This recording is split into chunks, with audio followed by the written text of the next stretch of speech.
Think about the word addict for a minute. What comes to mind? Nothing good, right? One of the biggest challenges in treating addiction is stigma. For those of us in the drug treatment world, addiction is a chronic disease that's treatable. For people outside of it, it's often seen as a weakness or poor morals. It isn't. Maybe everything we know about addiction is wrong. Let's roll the clock back to the late 1970s. Bruce Alexander was a psychologist at Simon Fraser University in British Columbia who was studying drug addiction. Previously, researchers studying addiction did it like this. A rat was placed in a cage with two bottles, one filled with water, the other filled with a solution of water and morphine. In the overwhelming majority of cases, the rat chose the bottle with morphine and overdosed. Alexander had a different idea. He and his colleagues built what they call Rat Park, a much larger habitat for up to 20 rats. Rat Park had everything a rat would want: food, water, wheels, and other toys other rats interact and bond with, and so on. Something different happened in Rat Park. The rats almost never chose the water bottle with morphine in it. Alexander conducted another experiment. He put rats in cages that only had morphine water to drink for about 3 months. He then placed those rats into Rat Park, and the rats who only drank morphine water began to choose the plain water bottle to drink from. While these rats showed some withdrawal signs like muscle twitching, they didn't seem to show more intense signs of heroin withdrawal. For Alexander and his team, this was a clear-cut demonstration of the effects the environment has on drug addiction.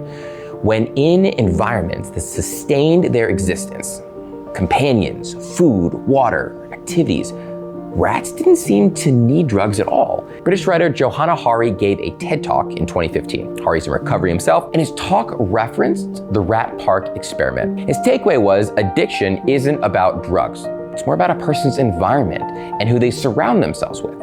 He cites Portugal as an example. So about 2 decades ago, 1% of its population was actively addicted to heroin.